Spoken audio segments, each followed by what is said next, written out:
Ultimate store Saravana Selvaratnam, Chennai, Madurai and Tirunelveli. தங்க விலை சவரனுக்கு 400 ரூபாய் குறைந்தது. சென்னையில் ஒரு சவரன் 1,14,000 ரூபாய்க்கு விற்பனை.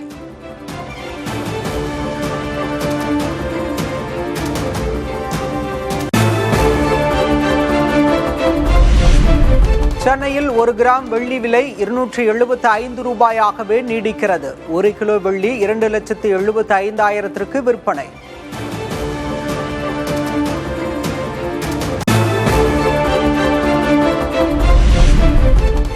தமிழ்நாடு சட்டமன்ற தேர்தலில் 234 தொகுதிகளிலும் நாளை ஒரே கட்டமாக வாக்குப்பதிவு.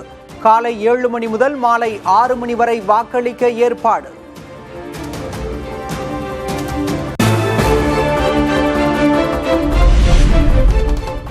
தமிழக சட்டமன்ற தேர்தலில் 4023 வேட்பாளர்கள் போட்டி.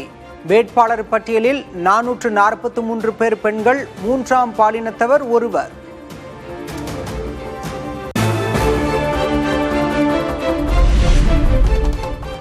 தமிழகம் முழுவதும் 75,000க்கும் அதிகமான வாக்குச்சாவடிகள் அமைப்பு. சுமார் 6,000 வாக்குச்சாவடிகள் பதற்றமானவை என தேர்தல் ஆணையம் தகவல்.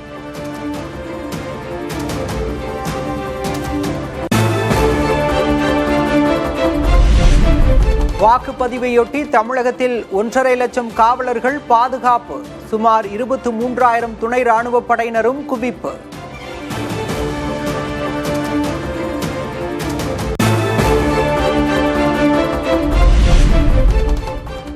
சட்டமன்ற தேர்தலில் 5,73,00,000 பேர் வாக்களிக்க ஏற்பாடு. 18 வயது முதல் 40 வயதுக்குள் சுமார் 2,50 கோடி பேர் உள்ளதால் எகிரும் எதிர்பார்ப்பு.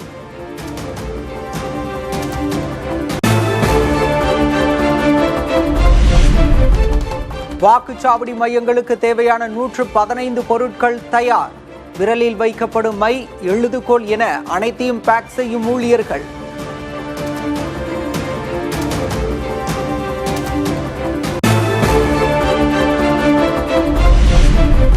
சட்டமன்ற தேர்தல் நடைபெறவுள்ள நிலையில் வாக்குச்சாவடிகளில் சிறப்பு ஏற்பாடு. மக்கள் எளிதில் வந்து வாக்களிக்க ஏதுவாக பல வண்ணங்களில் வழித்தடங்கள் அமைத்து புதிய முயற்சி.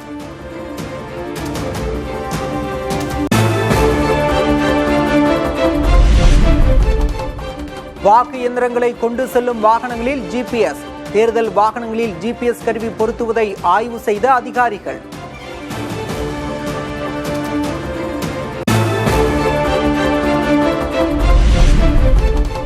வாக்குச்சாவடிகளுக்கு வாக்குப்பதிவு இயந்திரங்களை கொண்டு செல்லும் பணிகள் தொடக்கம். பலத்த பாதுகாப்புடன் கொண்டு செல்லப்படும் வாக்குப்பதிவு இயந்திரங்கள்.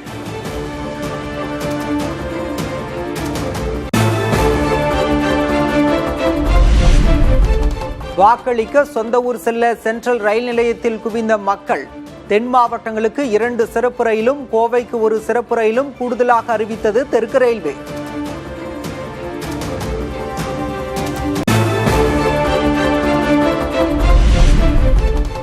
சென்னை கிளாம்பாக்கம், கோயம்பேடு பேருந்து நிலையங்களில் அலைமோதிய மக்கள் கூட்டம்.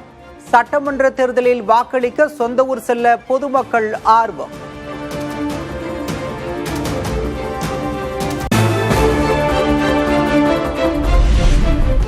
சட்டமன்ற தேர்தலை முன்னிட்டு பொதுமக்கள் வாக்களிக்க ஏதுவாக 11,323 சிறப்பு பேருந்துகள் இயக்கம். நாளை வரை சிறப்பு பேருந்துகள் இயக்க போக்குவரத்து துறை ஏற்பாடு.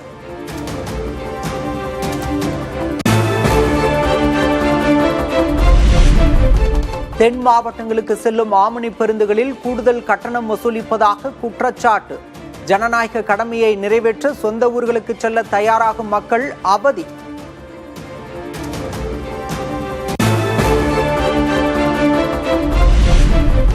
தேர்தலில் வாக்களிப்பதற்காக சொந்த ஊருக்கு செல்லும் மக்களால் சென்னையில் உள்நாட்டு விமான நிலையத்தில் பயணிகள் கூட்டம் அதிகரிப்பு.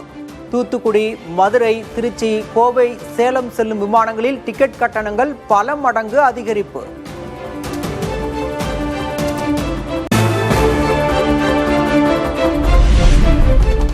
தேர்தலையொட்டி தமிழ்நாட்டில் டாஸ்மாக் கடைகளுக்கு 3 நாட்கள் விடுமுறை விடப்பட்டதன் எதிரொலி. திங்களன்று மட்டும் 350 கோடி ரூபாய்க்கு மதுபானங்கள் விற்பனை.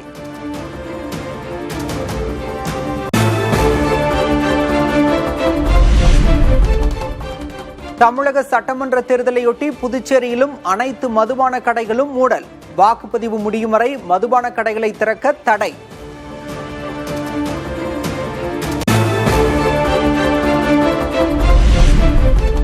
திருப்பூர், நாகர்கோவிலில் வாக்கு எண்ணும் மையங்களில் தேர்தல் அதிகாரிகள் ஆய்வு. சிசிடிவி கேமராக்கள், குடிநீர் வசதிகளை ஆய்வு செய்த அதிகாரிகள்.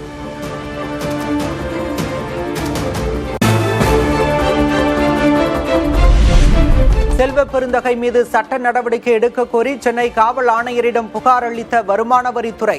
தனது வீட்டில் வருமான வரித்துறை சோதனை என திட்டமிட்டு அவதூறு பரப்பியதாக தேர்தல் ஆணையத்திலும் புகார் மனு.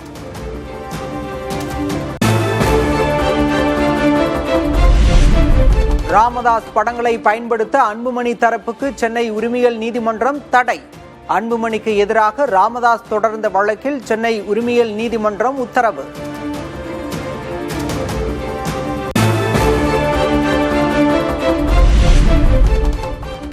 ஓசூர் அருகே சாணமாவு பகுதியில் ஆமணி பேருந்தும் காரும் நேருக்கு நேர் மோதிய விபத்தில் 3 உயிரிழப்பு. தேர்தலையொட்டி வாக்களிக்க சொந்த ஊர் சென்றபோது விபத்தில் சிக்கி உயிரிழந்த சோகம்.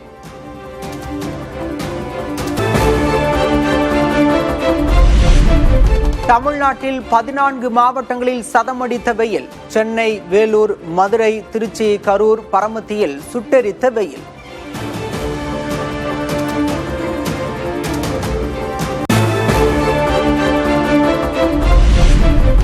தமிழகத்தில் அடுத்த 4 நாட்களுக்கு வெப்பநிலை அதிகரிக்கும் என வானிலை ஆய்வு மையம் எச்சரிக்கை. வெப்பநிலை வழக்கத்தை விட 2 முதல் 3 டிகிரி செல்சியஸ் அதிகமாக இருக்கும் எனவும் தகவல்.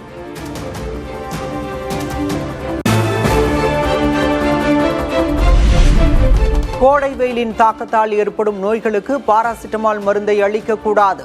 பொது சுகாதாரத்துறை அதிகாரிகள் எச்சரிக்கை.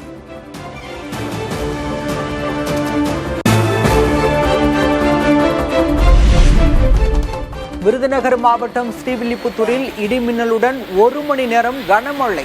தென்காசி மாவட்டம் சிவகிரி மற்றும் சுற்று வட்டாரங்களிலும் பலத்த மழை.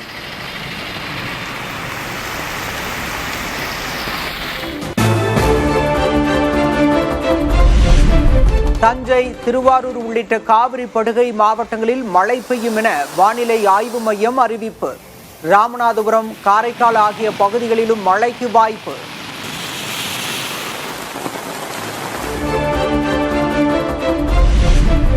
பழைய பயண அட்டைகளை திரும்ப பெறும் சென்னை மெட்ரோ நிறுவனம் மே 1ஆம் தேதி முதல் சிங்கார சென்னை அட்டை முறைக்கு மாறுவதாக அறிவிப்பு.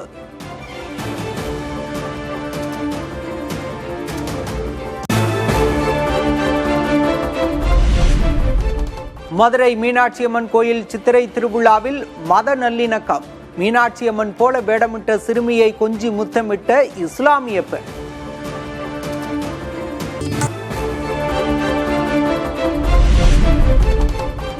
திருவண்ணாமலை அண்ணாமலையார் கோயிலில் சித்திரை வசந்த உற்சவம் கோலாகலம். வெட்டிவேறு பல்லக்கில் எழுந்தருளிய சுவாமியை தரிசித்த பக்தர்கள். பிரதமர் மோடி ஒரு பயங்கரவாதி என விமர்சித்த காங்கிரஸ் தலைவர் மல்லிகார்ஜுன் கார்கே மத்திய விசாரணை அமைப்புகள் மூலம் எதிர்க்கட்சியினரை அச்சுறுத்துவதாகவும் குற்றச்சாட்டு.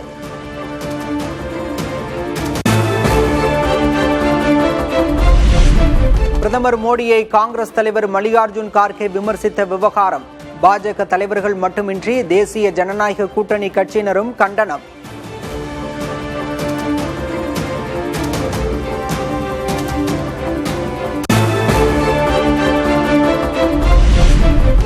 பிரதமர் மோடி குறித்த மல்லிகார்ஜுன் கார்கேவின் விமர்சனத்திற்கு எதிராக தேர்தல் ஆணையத்தில் பாஜக புகார்.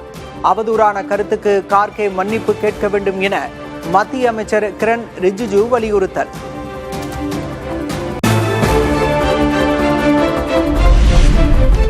மேற்கு வங்கத்தில் முதற்கட்ட தேர்தலுக்கான பரப்புரை ஓய்ந்தது. 294 தொகுதிகளில் முதற்கட்டமாக 152 தொகுதிகளில் நாளை வாக்குப்பதிவு.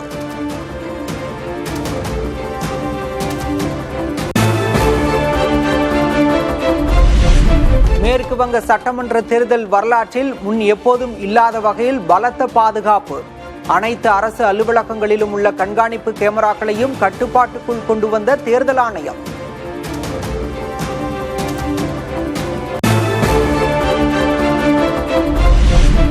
காஷ்மீரின் பகல்காம் பயங்கரவாத தாக்குதல் நடந்து ஓராண்டு நிறைவு. அசம்பாவிதங்களை தடுக்க காவல்துறை பலத்த பாதுகாப்பு.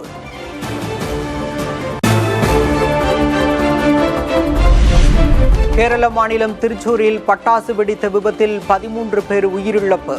பூரம் திருவிழாவிற்காக பட்டாசுகளை சேமித்து வைத்திருந்த போது விபரீதம்.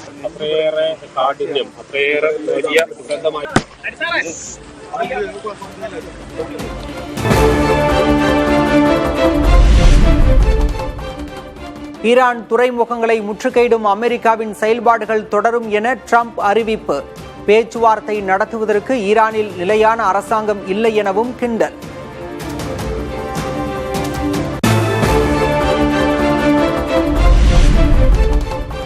ஈரானில் போர் நிறுத்தம் நீட்டிக்கப்படுவதாக அமெரிக்கா அறிவித்ததற்கு பாகிஸ்தான் அரசு வரவேற்பு.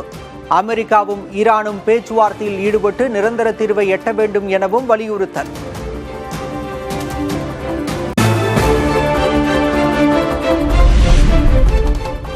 ஈரான் துறைமுகங்களை அமெரிக்கா முற்றுகையிட்டது போர் நடவடிக்கை என ஈரான் வெளியுறவுத்துறை அமைச்சர் விமர்சனம்.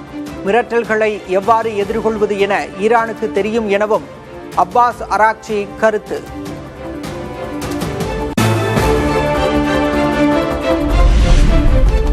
வங்கதேச முகாம்களில் உள்ள ரோஹிங்கியா அகதிகளுக்கான மாதாந்திர உணவு உதவி தலா $7 குறைப்பு. உயிர் வாழ உணவு தேடி செல்லும் போது மனித கடத்தல்காரர்களிடம் சிக்கும் அபாயம் இருப்பதாக சமூக ஆர்வலர்கள் கவலை.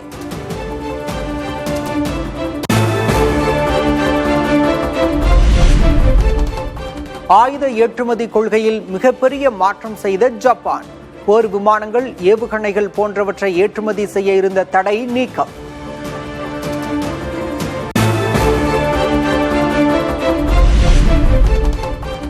IPL கிரிக்கெட் தொடரில் டெல்லியை வீழ்த்தியது ஹைதராபாத் அணி. அபிஷேக் சர்மா அதிரடி ஆட்டத்தால் 47 ரன்கள் வித்தியாசத்தில் அசத்தல் வெற்றி.